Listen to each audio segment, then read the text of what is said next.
Well, it was picking up the encoding. Now it's not picking up the encoding. Now it is picking up the encoding. YouTube is great. Looks like it should be streaming, verifying the actual stream. And flat out, we are live and on the air on YouTube and Twitch. So welcome everyone to the Foolish Tech Show. It is a midway Wednesday, and we are here mainly to provide you with support and answer any questions about our products and services. If you do have any of those, feel free to jump over to foolishtechshow.com. We have a couple ways you can join our IRC chat from there. We'll be more than happy to interrupt whatever we may be talking about and focus on those types of things instead.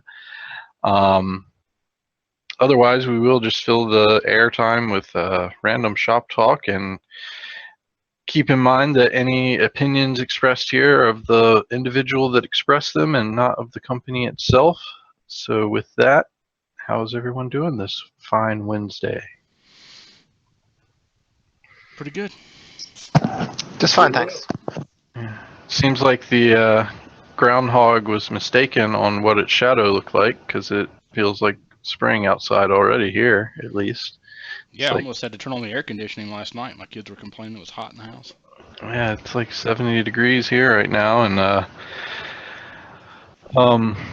not for everywhere in the world though. Apparently Canada just got like blasted with some snow. Like they have mountains worth of snow in certain places. So I think the Northeast is expecting a snowstorm.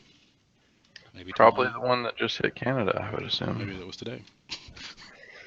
Other news, we have just released an update to CryptoPrevent. It's version 8.02.6, and it has a 7. Right? Yep, .7. You're right. .7. Sorry.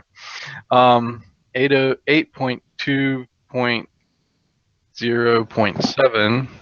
No, 8.0.2.7. There we go. It has a lot of fixes on the command line stuff. We did a major overhaul on the /? And how it shows you the available command line options. Plus, we went through and did a full testing and added some features and abilities to the command line scripting options. So now you have the ability to enable and disable the tray. You also have the ability to disable specific protections. So some good stuff there. The test/silent will also write a text document into the application folder telling you if protections were applied or not, as well as give you exit codes or console output. So all good stuff there. Then also there were fixes for possible issues with the interface not starting, and also possibly fixes issues with crashing or not showing the correct settings. Then finally, there was also fixes for possible versions of the bulk or white label not showing as registered. For those last ones, the possible fix issues or fixes for the possible issues, you may have to update manually in the interface if you can get it to launch. If you can't get it to launch, you may have to download the latest version and update it that way. I will go ahead and post the link to that blog post that told you everything about it. So that would be this one.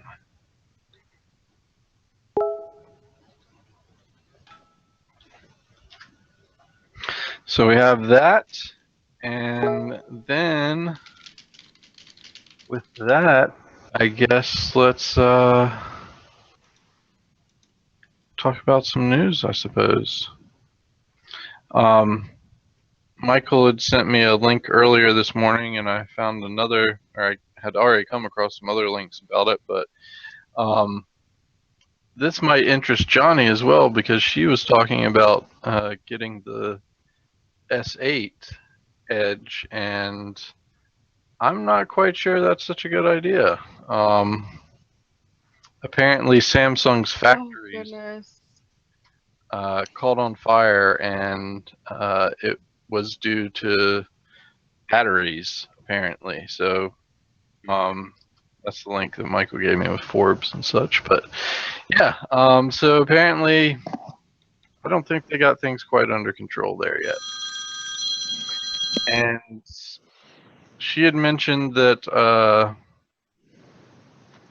that the S7 or the S8 Edge was going to be a larger screen size than the S7 Edge, and she had mentioned that to me because she was wondering if it would still fit in her Gear VR, and I'm not sure if it will or not. But the fact that it's larger than the S7 Edge means that it's probably just the S7 Note kind of remanufactured a little, and then some new guts and stuff put inside. So I'd be quite hesitant on it. Either way, I was like, you should probably wait a few months to see how the S8 Edge plays out and the S8 in general plays out, because yeah, I think they got a lot of making up to do, especially with their factories now catching on fire because of their batteries. And they said it was a minor fire, but that link that I posted did not look like a minor battery, like a minor fire. Like I think of like little smoke, but The screen's actually smaller by 0.2 inches.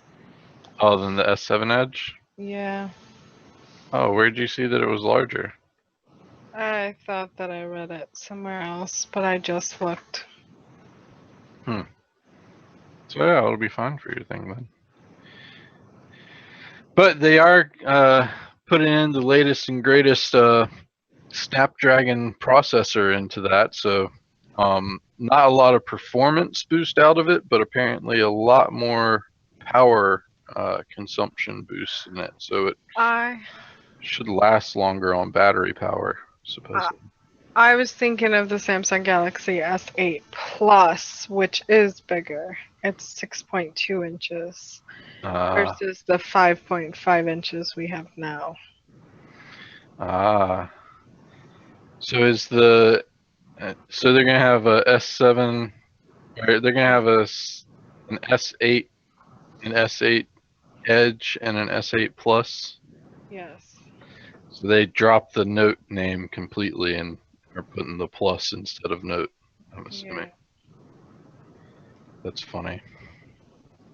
But they kept the Galaxy S stuff going. You'd think by now they would just say, all right, let's go ahead and just give it whole new names.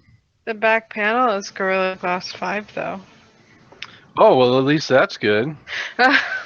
The back panel of our S7s are just regular soda glass, which is like the most ridiculous thing. That's the only reason I have a case on mine, is because the back of it's freaking soda glass. So if it drops, Well, it's gonna break.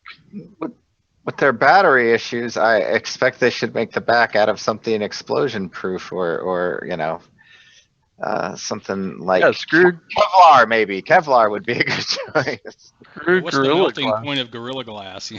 Yeah, they should make it out of titanium. Heck, just encase the entire phone in titanium. If you want to do it, you have to do it through a special. If you want to use the phone, you have to use it through a special viewport. Just send it out in a fireproof box with a a cord coming out of it. It has an iris Or scanner. we'll go back to the bag phone. It does have an iris scanner. I'm interested to see how one of those work. It scans your eye, and I'm interested to see the long-term effects of that, as far as blindness and things of that nature. Because now you're gonna have a bunch of people putting their eye up to their phone and having lights shine in them and scan them and stuff. Well, I'm That'll be fairly fun with Like- people doing that while they're driving down the road. Oh yeah. Eye doctors have long figured out what they can and cannot shine and look and poke in people's eyes. So I'm pretty sure we have some good guidelines already, and I'm hoping that anything that would be approved for this usage would be, met with some sort of like Yeah, but review. eye doctors don't do it 10 to 15 times a day. I'm fairly Every certain day. that I'm not going to be doing it. I'm just saying Um, that. I think there probably would be safe ways to do it repetitively, but yeah, I guess time will tell. When people start dropping dead like flies, then we'll know. I guess, right? Well, I doubt people are just going to drop dead from using the iris scanner. You'll see at least Oh. some vision blurring line prior. Yeah, I did kind of. Drop dead. Hmm. How I did he went die? blind, but my iris scanner still worked. It was only after the 3 weeks of being blind that I dropped dead, and then came back. Oh yeah, I totally. Hmm. Oh, thanks for that good laugh. I appreciate it. It does look like it's going to be an interesting phone, though. I was quite interested in the fact that they're designing it with the desktop system in mind as well, so you can hook it up to a screen, keyboard, monitor, and have a Android desktop style. And I had a Motorola device that was made like that, and you had to buy a laptop piece to go with it, but you basically just plug your phone in and it turned into a laptop. It was about netbook size, and it worked great. I loved it. And I'm excited to see them moving more towards that. Hopefully, with the Galaxy brand taking that, it'll push that forward more, because I mean, we pretty much got netbook computers in our pockets. So Oh, look why at the. shouldn't we be able to hook it up? What? If you look at the pictures, it's like it's rumored, so it's not like 100%. But look at like the space on the top and the bottom of the screen. It's like barely anything. Yeah, why would they even have the bottom side or the top side? There's like nothing there. They should have just made it all screen. Oh yeah, the fingerprint thing's gonna be on the back now too. Yeah.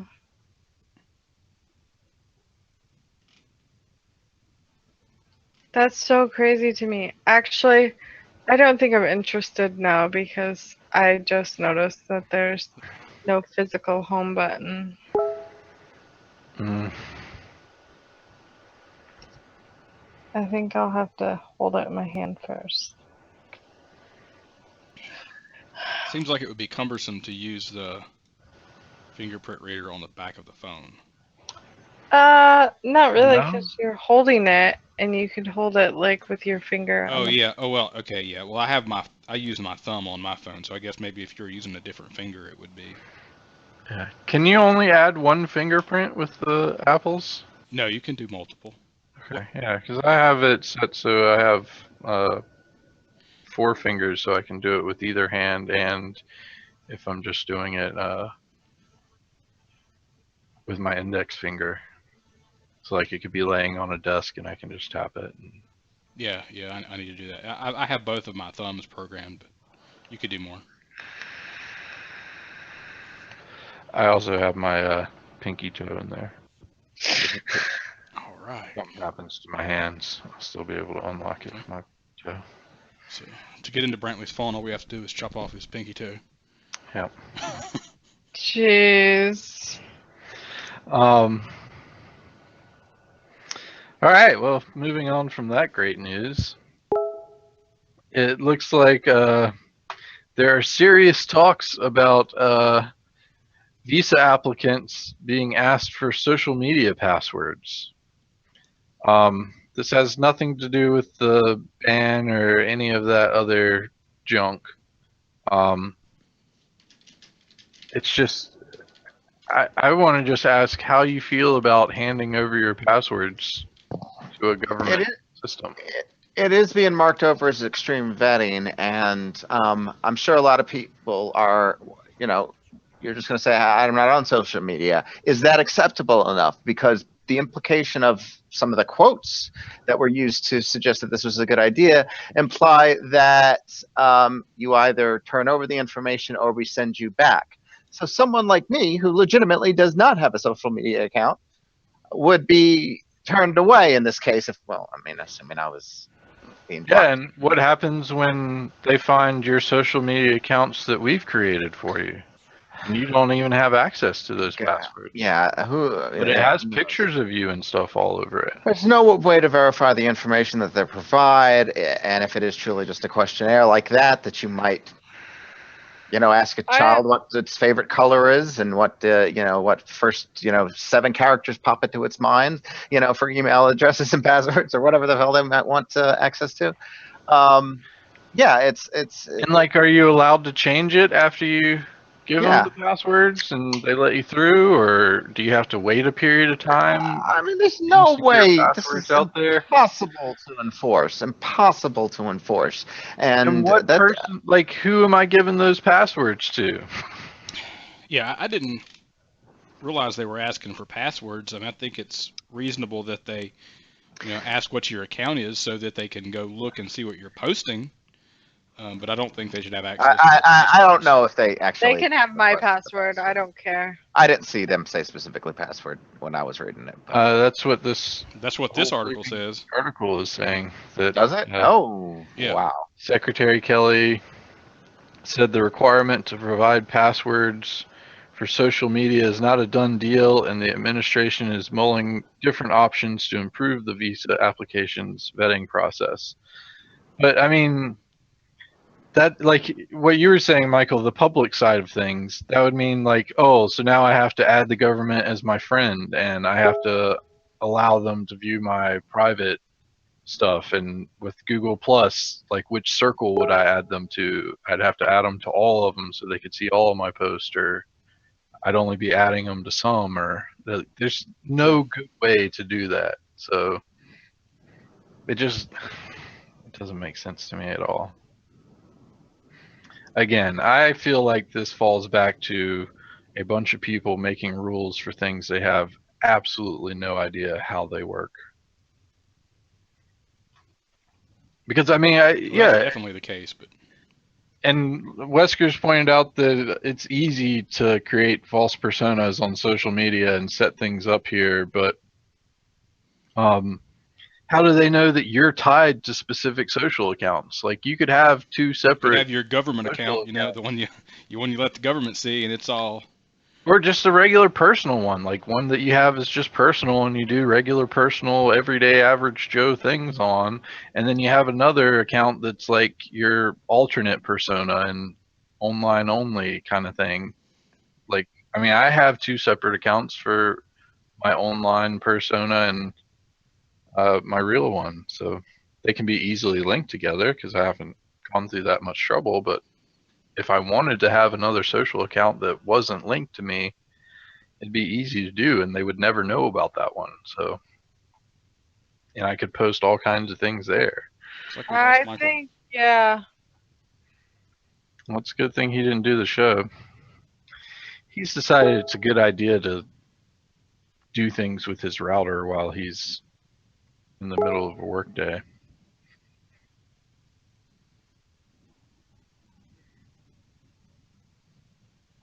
And true, Weskers, it really is only about certain people. It's not going to actually catch the people that they're going after. Again, I feel like it's just the whole, you have a bunch of people that have absolutely no idea what they're talking about, trying to make rules and laws for things that they should not be and aren't getting consulting advice on.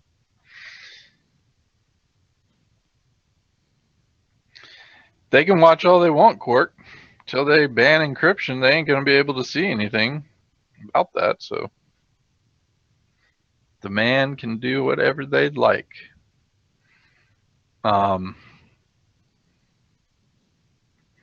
Anyway, GHacks had an interesting review on a Firewall app blocker, making it easier to manage your firewall rules. Thought that would look pretty nifty. I haven't had a chance to try it out or test it, but thought it looked pretty cool.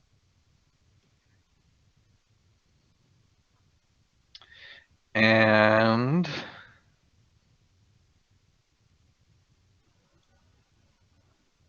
I'll wait for Michael to get back to talk about that one. Another interesting bleeping computer article I came across was apparently there are now Windows versions, kind of like assistants for the Mirai botnet stuff. So essentially those target Internet of Things devices, but what they're going for now is they're targeting Windows systems to get infected, and then once those are infected, they then search the network for those various devices and open ports and various things to allow the botnet to have access and control to the various things. So kind of interesting that they took that approach, kind of like a helper malware.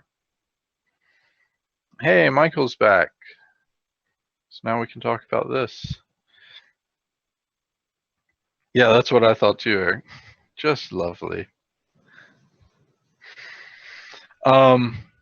Michael, yesterday you had posted about how the FBI was using fax and snail mail to respond to Freedom of And Information. that's not FACTS, that's FAX, facsimile devices, yes, but, oops, my camera goes. What? I was saying facsimile devices, not FACTS, but anyway, Yeah, not fax. Fax. Like faxes. Anyway, apparently they're going to make it a lot easier for you to submit those requests to then get the incredibly cumbersome response from. oh yeah, the portal. Yep, we lost Michael. That's what happens when you update your router and you don't know what's going on with it. I'm sure he'll have something to say when he gets back. Moving on from that, though, I thought it was pretty interesting. There's now a Creative Commons search engine. So you can use this search to find images and pictures. I believe it's images and pictures right now, which you can use freely in your works and distributions and things of that nature. That's pretty cool and helpful. Yeah, Michael. Yep.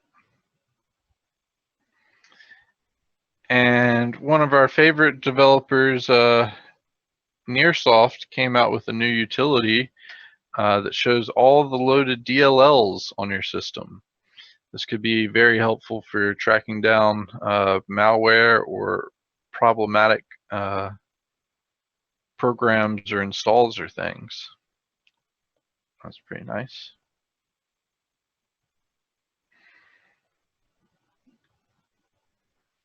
Oh, and yesterday I forgot, I didn't know until after the show, but yesterday was apparently Safer Internet Day. And wanted you to practice more safe internet browsing habits and such. They need to advertise that a lot more, because that's the only time I actually heard about it was through that Malwarebytes blog.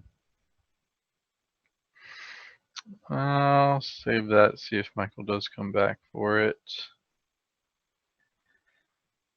Oh, and the real big news is if you have a PC with a DVD drive, there's currently a class action lawsuit in set that you could end up getting $10 back from.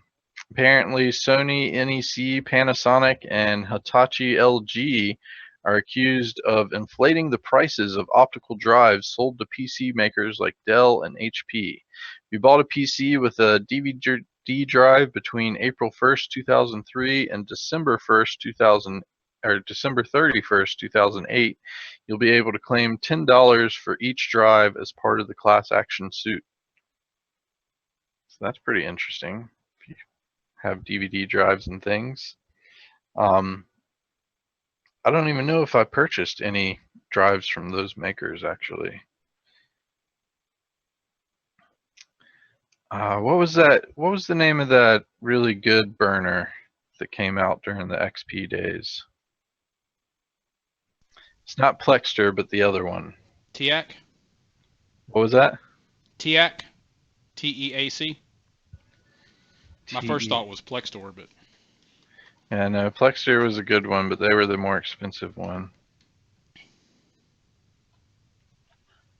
No, it was something else. No, Google, I did not want Teach burner. I wanted TEAC burner. No, not that one. Oh man, that's gonna bug me. That was like my favorite DVD burning.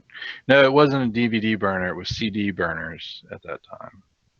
I sold a lot of light-ons back in the day. Yeah, that's what our shop ended up doing. Those were the cheaper versions. Like the one I had like a, I believe it was a blue CD drive cover. Yeah. And it went and it was a beige CD drive. Oh man, that's gonna bug the crap out of me now. TDK? TDK, I think that was it. Yeah, because they make the CDs as well too, don't they? Yeah. Let's see if that was it. I think TDK is the they had a TrueX 52X. Yep. Drive. It wasn't variable. Yep. TDK, that was the one. Oh man, they got the image of mine right there. Let's open image in new tab and share that picture because that, man, that was a great drive. Apparently this was a CD/DVD burner. Yeah, right, Quark. That settlement did take, they inflated prices for 5 years almost without being caught, and then what, that was like 8 years ago? That's crazy.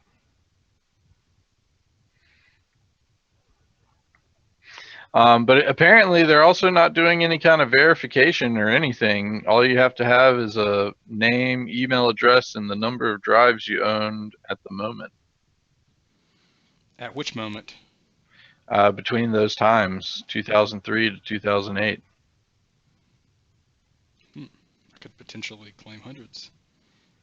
Michael, what's going on with your internet? I'm not really clear. So you updated your OPN since, now your internet's just dropping? No, so I guess my camera froze, but that's useful. It's a good face to freeze Yeah, on. right. So I thought it had the intrusion detection, so I wanted to get the IRC working, and I did, but when I read file, and I don't know if it was just a random internet outage, but I didn't make any other changes, and I just restarted it, and it seems to be okay now. You just dropped too, so Again? yeah, like you dropped briefly and came back, but your audio and video dropped. That's not good. So I guess I'll have to turn off all of those. Yep, looks like you should wait until the weekend to play with your router. Not update it during the middle of the day.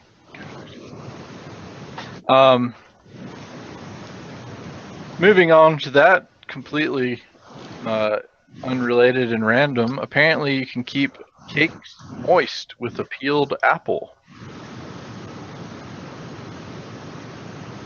I mean, who doesn't need to know that?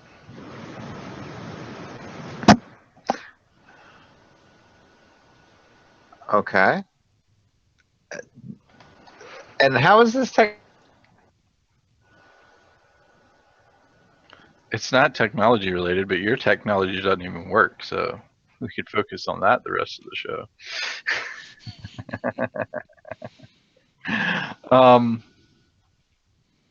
Well, back onto the technology side, as apparently Michael would like, or otherwise he's going to break his internet. It looks like Louisville is embracing the smart homes, and they're going to make it, they created an IFTT option to bring civic data directly to connected homes and devices. Specifically, this one turns your smart lights red when air quality suffers.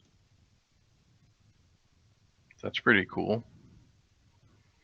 And that's the kind of thing I'm really hoping to see more of in the future, is like your connected home actually being useful for people other than hackers and botnets and things.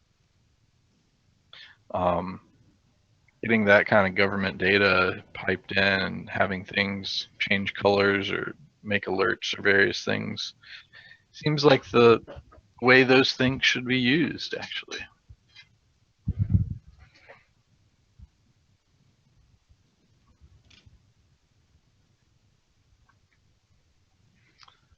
Let's see what else we got though.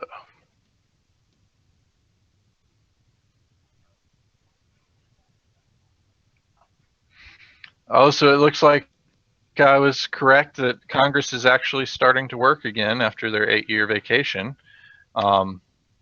They've passed a bill requiring warrants to search old emails.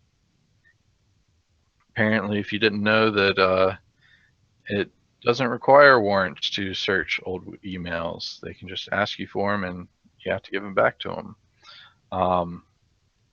But now, if this bill actually goes through the Senate and becomes law, and through the president, I guess, then they'll have to have a warrant to search those type of things first, which kind of like makes sense. Like they should have been doing that all the time, but apparently some loophole made it so they didn't have to.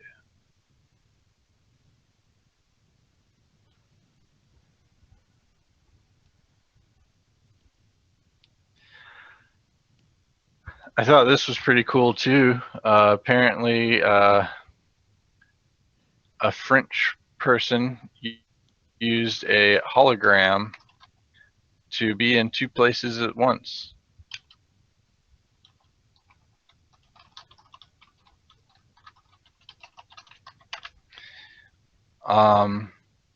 Has anyone seen php.exe running in the startup folder of Windows 7 that showed up out of the blue? And Quark wants to define old emails. I am unsure about the old email side, but the php.exe thing could be any number of things. It very well possibly could be related to malware viruses, but it also has plenty of legitimate uses as well. I'm not sure about php.exe. Let's look into that one.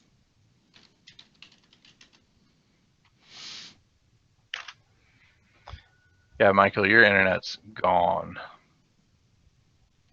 I completely turned off IDS, but we'll see. When I search for php.exe, it looks like it comes up with it being a highly useful command line executable. So is there any kind of parameters on that php.exe that showed up in your startup folder? If it's an exe directly in the startup folder, I would definitely lean more towards malware viruses.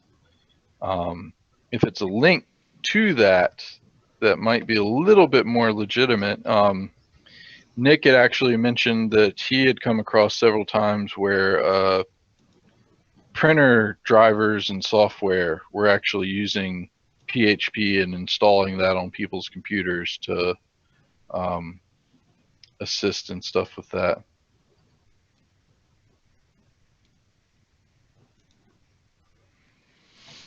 Yeah, AV blocked a file it was running. That's definitely malware and virus related then. It is extremely likely of that because it's, I mean, essentially cross-platform. So they write one script and then they can run it across OS versions. So yeah, that one seems malware virus style. But good to note that if it ended up as just the exe in the startup folder, CryptoPrevent startup locations protection would have blocked that from running ever. So it wouldn't have been able to launch whatever file it launched for the antivirus to detect.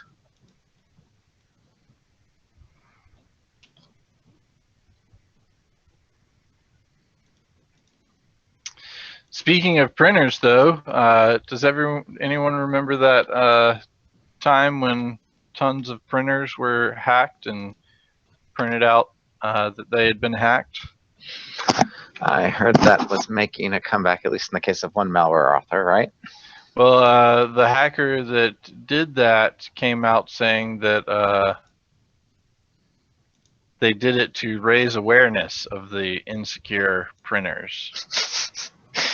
Public service announcement, huh? Yeah, that's one way to go about it. Mm-hmm.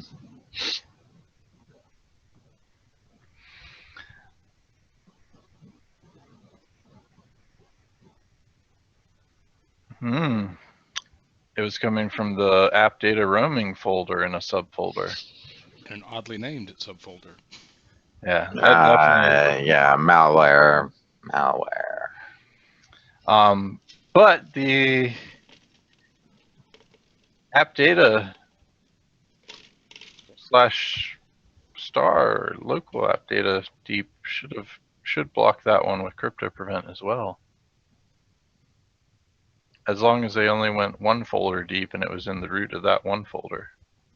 I believe it'd be the local app data deep would have blocked that one. So the maximum protection one would have.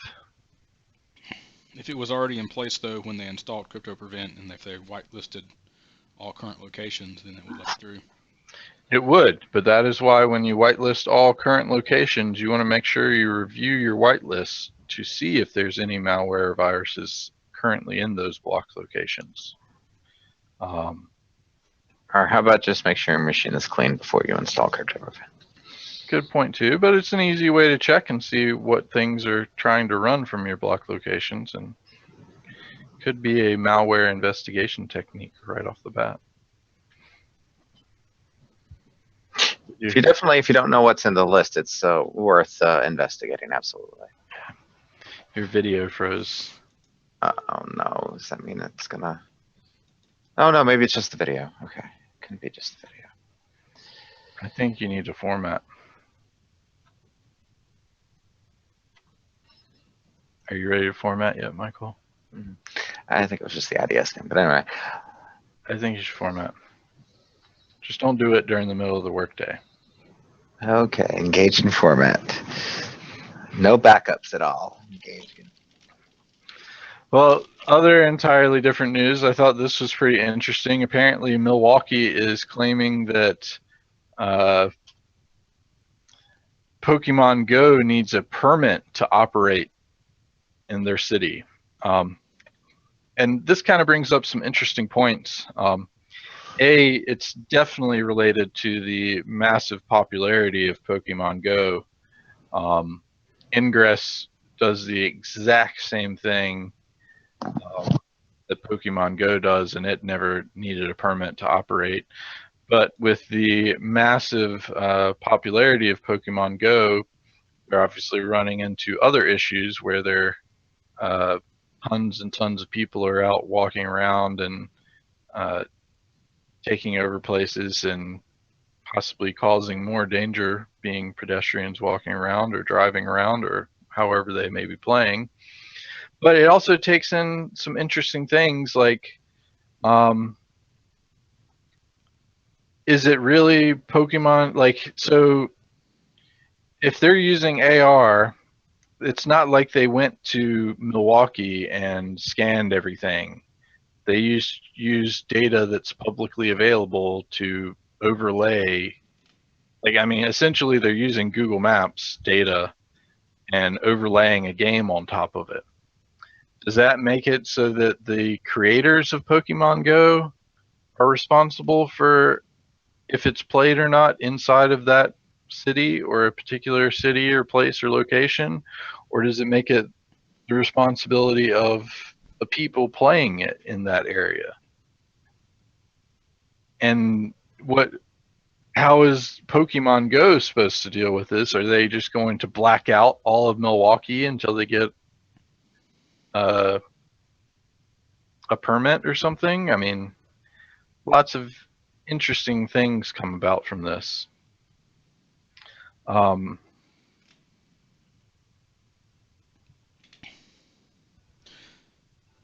So who are they saying needs the permit? They're saying individual players, or? No, they're saying that the creators of Pokemon Go need to obtain permits before using parks as in-game landmarks. That's just a money grab. That's not going to fix anything. They're going to get a permit and they're going to pay something, and then they're going to get more money, and then they'll both be happy. Pokemon, you know, they are a business, and if your business entity wants to perform business activities within your jurisdiction, then you would have, that business would have to get a permit. But it wouldn't fix the problem that maybe people in the community are complaining about, being the actual people being there. I mean, right? Yeah. That just addresses a paperwork issue effectively. And well, possibly, I mean, there's going to be a fee associated with the permit. Yeah. So the Milwaukee is just trying to recoup some of the expense they incurred. Because they'd have to probably assign more.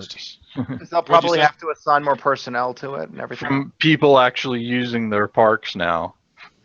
This game is. They had issues with ton of cleanup people and using trash our parks now. That's a good point. But see, like, so this is how it's all played out, right? Ingress has been around for, I believe, almost 5 years now. Right? 5 years Ingress has been about. And Ingress is where all of the data for any Pokestop or Pokemon Gym, or basically all the stuff that you interact with in Pokemon Go, is all based off Ingress data. The way some of those places got set up was originally when Ingress started out, they had police stations, fire stations, post offices, and libraries.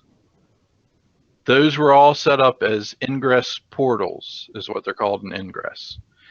Users went out and took pictures of things and marked their location and submitted that to Niantic to create additional portals. So they found statues, churches, art, various things that were landmark type style, and submitted those to Niantic. Niantic approved them and made portals out of the game of those locations. Then they took all of that data that they had gathered with Ingress and used that as the underlying basis for Pokemon Go. So now they're coming back and saying that they need a permit for Pokemon Go. But Ingress is where all of this data came from. And Ingress has been going on for this entire time, and they never needed a permit or anything like that. So I think it is more of just the let's try to grab for money from a business, because it's not. It's definitely an attempt to get money, but I mean they have incurred expenses, because of it. But I mean that means that it's the people that are the problem, not the company or the game, and that's not going to fix the people that are the problem. No, it's not gonna. But the company made money by selling this game. Is it correct? They sell it.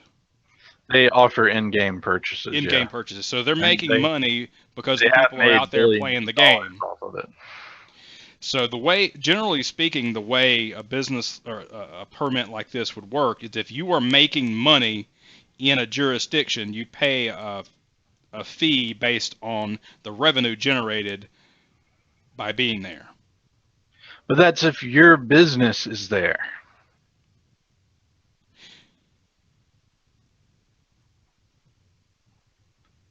The business I is think, nowhere even near there. It's using data that's been collected about that area. yes, but they are making money because people are in that jurisdiction. They're in that municipality. But there's no way to say that they made money off those particular people in that jurisdiction. It could be that all the people in Milwaukee just use the game for free and don't pay anything. Because you can play the game completely free without paying anything. Well, does it say exactly what type of permit they're requesting? What I was thinking it was they were requesting like a business license. And the way business licenses work is you pay based on your revenue within that jurisdiction. So if that were the case, then they would be required to provide revenue figures for people while they are in Milwaukee. They don't say anything specific about it, and apparently they tried and failed to hold Pokemon Go developer Niantic responsible for damages to a city park by avid gym trainers last year. The county taxpayers were stuck with the bill after Pokemon Go players left empty beer cans, trash piles, and overflowing toilets in their wake.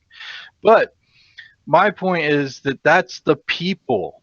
That's not anything related to the business or how it's operating. And again, the logistics and laws about all of this applying to Niantic at all, really there's no basis or grounds for it. Like, I understand what you're saying in real life. If a business came and wanted to use a park for an activity, they would have to obtain permits and be there, but that business would be there and would be also responsible for those people and how they were acting. This is just a bunch of freaking Milwaukeeans that are rude and don't take care of their city. All right, easy. Hold on there. Well, no, if they're doing this to their parks and stuff, it's not like Pokemon Go is saying, "Hey, you captured a Squirtle. Now throw your beer on the ground." It's not like Niantic is encouraging them to throw trash everywhere or clog up the toilets or cause traffic congestion. Well, I know, but like, okay, Unauthorized vending. if what would it be instead of if the Boston Marathon wasn't just in Boston? Let's say they shopped around for towns to be, you know. Again, that is some company being there. This is not them there at all. I mean, it could be that no one at Niantic has even stepped foot in Milwaukee.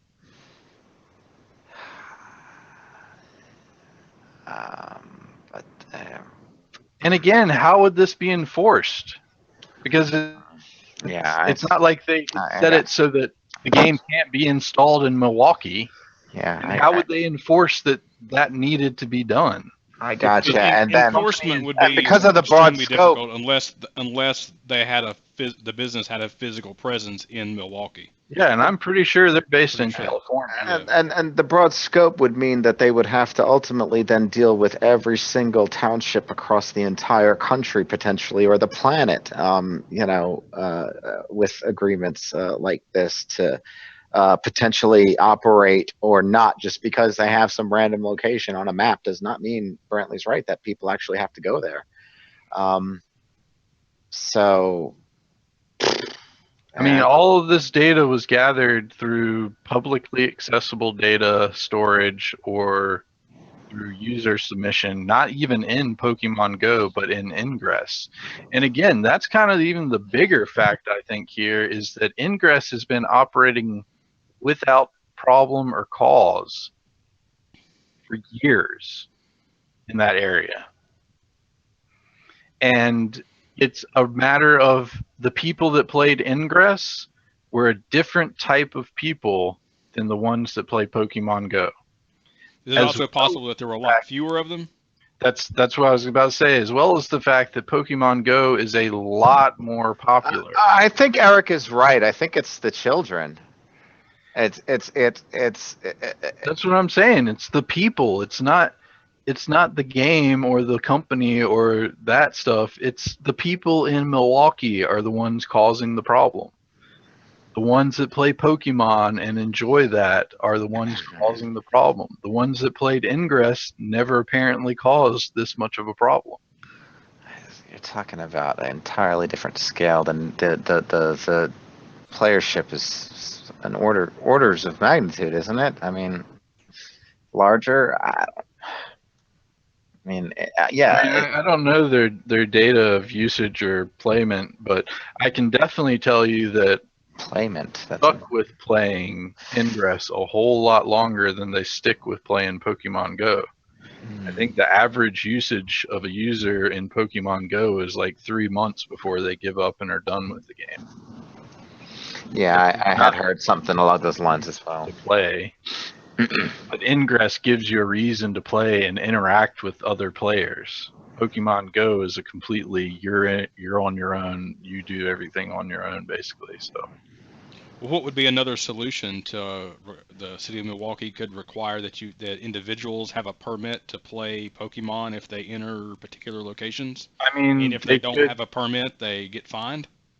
They could monitor their population better. Like, I mean, this is just now people are using Milwaukee's parks and they think it's all just because of Pokemon Go, which it may be, but people are using the public spaces.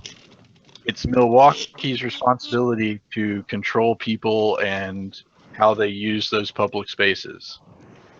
Closing the parks after dark. You arrest people that are in the park after dark. Having active patrols that are walking around and checking those areas and making people safe. Obviously, there's an issue with a ton more people being there. You would think that those police and things would want to be there and make sure things are okay and the laws are being followed. I mean, they could definitely recoup all of their money just through fines on the people breaking the laws. And eventually that would encourage Milwaukeeans to not trash their public parks. So I really think that this is like, again, another situation where would it be able to police the parks more? You're probably looking at having to hire more officers to patrol the park. Again, but this is so if all of a sudden people just started using the public parks a lot more, what would they do? You are go after anybody for money. You're stirring up the chats there, man. Yeah. AJ and Whiskers both have some interesting. And I'm not really disagreeing with you, Brantley. I'm just bringing up. Yeah, no, I do have a bigger passion because I have been with Ingress since the early years, and I do see a stark difference between the people that play Pokemon Go versus the people that play Ingress. And I'm still a big fan of Ingress. It's an excellent game, and I've met thousands of friends off of Ingress. I haven't made a single friend off Pokemon Go. Not a single one. Have you played it all that much? The people that you see playing, like you know when other people are playing Pokemon Go, and they will seriously just look at you and then walk off or drive away. Where Ingress, you know the people playing Ingress, and we would come up to each other and say, "Hey, how you doing? Oh, you're on this team? Oh, yeah, I'm on the other team." It was a much more social, interactive game, and the people were much more friendly, and they were much more tech savvy. Maybe that's possibly inside of it, like Weskers pointed out, and they could be older. And again, it's the Pokemon side of things is what has really drawn this other crowd into this version. And I'm saying that if they have to require Pokemon Go to get permits, why don't they have to do the same for Ingress? It's like and Well- that's what the company's got to be thinking is we got these two exact same games. Like the mechanics of the game are so similar, it's almost indifferent. One of them just has different names for the same thing that's in the other game. And the other more popular game is actually far, far more limited in what its abilities are. You can't take pictures And they're like, we've had this of game Pokemon with you. and never had this issue. You You can can't- take pictures. With a Pokemon next to you Yeah. in your game, in Ingress. No, not in Ingress. Okay, yeah. There's no Pokemon in Ingress. Oh, that's right. I don't know what your point of that is, but it would be actually extremely easy for them to add the Pokemon into Ingress even. So, and Well, that's I mean, what it's possible that Milwaukee isn't even aware of Ingress. But way back in the day when I was opening my business, I spoke with a consultant at the Chamber of Commerce, and I asked them if I needed a business license to operate in this city. There's some cities nearby that don't require business permits or business licenses, and their answer was, "You're supposed to have one, but if you're not too visible, you could probably get away with not having one." yeah. Like if you're working, even if you're operating a business out of your home, you're supposed to get a business license. It's actually a different type of license here, but Yeah. if you're off the radar, you can operate without getting the license. And Yeah, I'm not suggesting not getting licensed, but that it's kind of what's happening here is Ingress is just off the radar. And it very well may be, but I also think it's a different type of people. And that, I guess, is where it really irks me, is that this isn't happening everywhere. Not all of the parks across America are being trashed because of it. And yet, this community is blaming their members of their community's actions against a company. Like, that doesn't make sense to me. Like, that's their own members of their own community that are Well, doing. Isn't it also possible that they're drawing people from outside of Milwaukee to come to Milwaukee to play the game? I'm I mean, yeah, it's extremely possible, but wouldn't that mean more increased revenue for Milwaukee? It could probably increase revenue for other businesses. I mean, at the least, they have to pay gas and food, probably. Yeah, and possibly parking fees yeah. as well, so that the city would get revenue from that. Yeah, so that's what I guess really bothers me, is the fact that it's the members of that community that are causing the problem, and yet they're blaming the company for it. It's like the company is not encouraging it. I could see it different if it was like a game where you went to a spot and then you had to like throw trash down and take a picture of it and submit it to the company.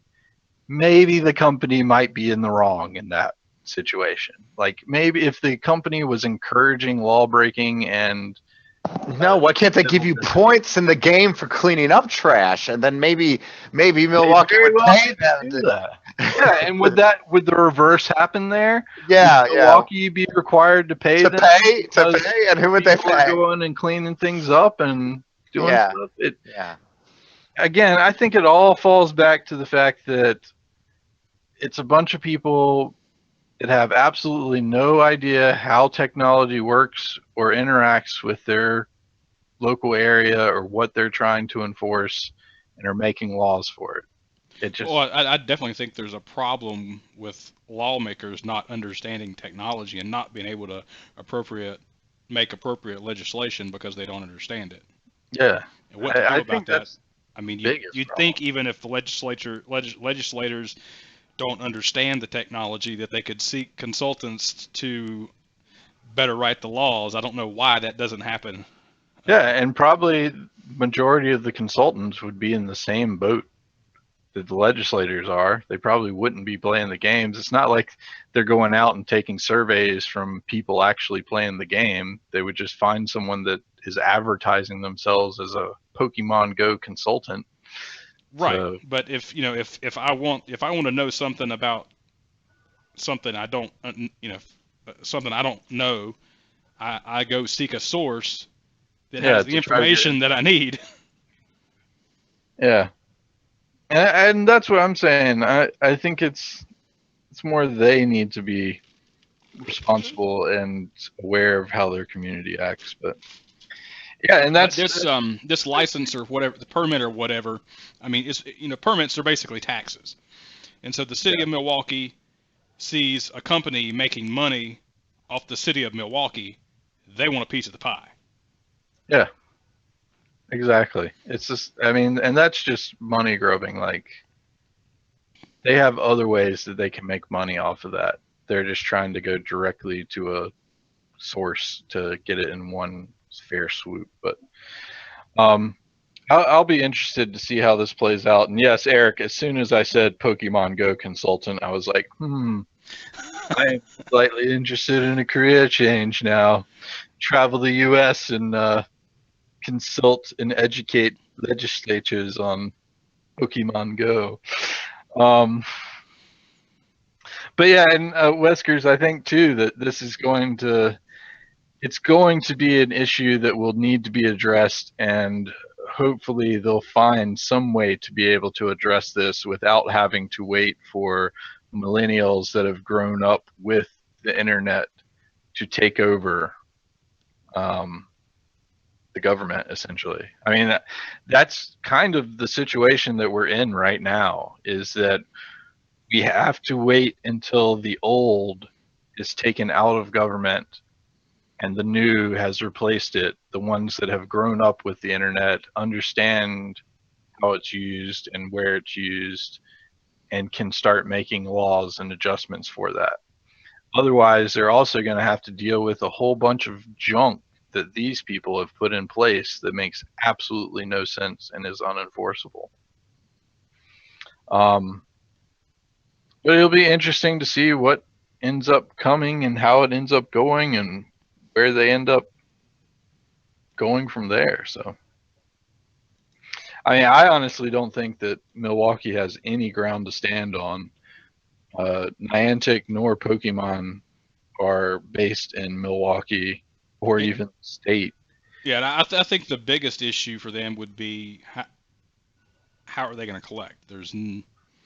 Since the company doesn't have a presence there, there's no way for them to forcibly collect. Yeah, and that's what I'm thinking, is that there's no grounds for them to stand on, so they're just wasting time and taxpayer money. I'd be more angry at those legislators for wasting all this time than going after this pipe dream than actually the money that was wasted on cleaning up the parks and stuff. But anyway, we have gone at our hour limit for the day on that. Some good conversations, and glad to have everybody talking in the chat and all of that. But we will be back tomorrow at 4 p.m. for our Thursday show. So again, we are here mainly to provide support and answer any questions about our software and services. If you do have any of those in the meantime, you can always contact our support at the various methods we have available on our site. Otherwise, if you'd like to talk to us directly about our products and services, we'll be here at 4 p.m. tomorrow. Or if you'd just like to join in on the shop talk, we more than appreciate that as well. Great seeing everyone in chat. Farley, I just noticed that you were in there. We did release an update for CryptoPrevent today, and I'll repost that blog link stating some of the changes and things you may have to go through. But if you could let me know how that works out for you, Farley. A lot of those issues were things that you brought up directly to us, so almost an update for you, Farley.